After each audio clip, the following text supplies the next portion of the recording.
sur ce sujet-là. Juste 2 minutes sur le suicide des agriculteurs et l'accompagnement, parce que j'ai fait une formation pour devenir sentinelle, parce que c'est vraiment un sujet qui est très important en milieu agricole notamment, et vous faire remonter un problème réel de terrain, c'est-à-dire que la MSA en commission mal-être agricole en préfecture nous annonce une augmentation de l'enveloppe pour avoir une facilité de remplacement, l'aide au répit, ils appellent ça. Donc ils estiment que les agriculteurs qui sont en burn-out pourront bénéficier d'un remplacement. Sauf que ça ne fonctionne pas parce que nous ne trouvons pas de remplaçants, nous n'avons pas de salariés agricoles, les services de remplacement ne trouvent personne. Donc vous vous retrouvez avec une MSA qui est complètement impuissante, et à la coordination rurale, nous avons demandé à ce que dans des problèmes comme ça et au cas par cas, il faudrait demander des années blanches au niveau des cotisations MSA, parce qu'il y a certaines aides auxquelles vous ne pouvez pas prétendre si vous n'êtes pas à jour de vos cotisations. Donc c'est le serpent qui se mord la queue. Et en plus, ça n'est pas la peine de remettre des crédits. Voilà, ce n'est pas la peine de remettre des crédits alors que nous ne trouvons pas de remplaçants. Et avant, ça a changé depuis peu, mais il faudra quand même y travailler à nouveau. L'agriculteur était obligé de partir. L'aide au répit, l'agriculteur devait être obligé de partir de son exploitation. Donc vous vous rendez compte, nous, c'est comme nos enfants, nos bêtes. Vous partez, vous gambergez encore plus parce que vous laissez votre exploitation à quelqu'un que vous ne connaissez pas, qui n'est pas forcément compétent.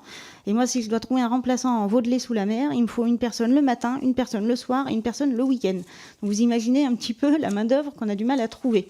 Donc il y a un biais sur cette MSA et sur les cotisations sociales. Le suivi n'est pas parfait, mais il est à travailler et il faut travailler à avoir des sentinelles sur place.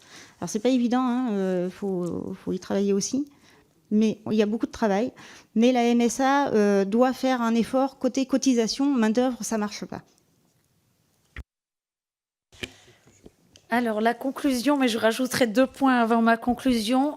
Sujet de la main-d'œuvre, puisque c'est aussi un des soucis des agriculteurs, cette surcharge de travail qui conduit au burn-out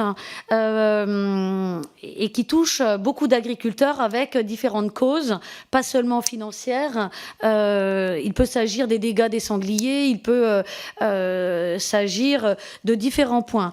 En tout cas, par rapport à la main-d'œuvre, je voudrais attirer votre attention sur le dispositif TODE qui est chaque année repoussé, mais qui, pour le coup, qui est passé de 1,2 à 1,25 SMIC, mais ne l'est que jusqu'au 31 décembre 2025.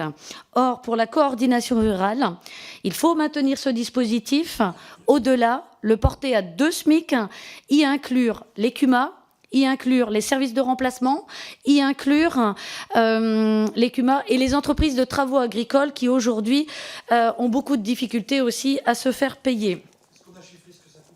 Vous l'avez chiffré, ce que ça coûterait ? Je l'ai dans une note pour le PLFS de l'année dernière. Donc, en tout cas, je l'avais calculé. Ça ne sera pas moins cher cette année. Non.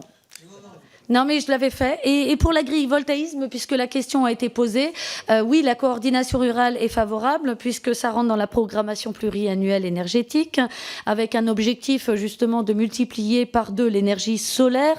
Les agriculteurs doivent prendre leur part. La loi APER encadre bien les surfaces avec un maximum de 100 000 hectares, ce qui est à relativiser comparé aux 30 000 hectares qui sont ensauvagés et perdus chaque année. Donc pour nous, si c'est bien géré, si les projets sont bien conçus, ça peut permettre d'augmenter les résultats de nos agriculteurs concernés, d'augmenter la production d'ovins notamment et réduire cette dépendance. Dans tous les cas, nous sommes favorables à cette mesure avec la formation de ceux qui interviennent en CDPNAF avec 2 types de rémunération en fonction du chiffre d'affaires ou à l'hectare, mais avec beaucoup de points à vérifier pour s'assurer que l'agriculteur ne se retrouve pas coincé en fin de bail. Eh bien, écoutez, il me reste à vous remercier, à votre disposition pour faire tous les débats que vous voudrez sur l'eau, sur la fiscalité, sur l'avenir de l'agriculture. En tout cas, faisons en sorte que dès demain, tous les budgets disponibles soient consacrés à l'agriculture, puisqu'il s'agit de budgets qui avaient été votés pour l'agriculture. S'ils n'ont pas été utilisés, qu'ils arrivent enfin dans nos fermes, que ça soit la PAC, que ça soit pour des dossiers comme la coriandre, le Lot-et-Garonne, le Gers en sont bien confrontés. Enfin, quand vous pouvez émarger à 34 000 € et que finalement vous n'aurez que 2 700 €, il y a un vrai problème. Merci à tous et bonne journée. Merci, mesdames, pour cette présentation.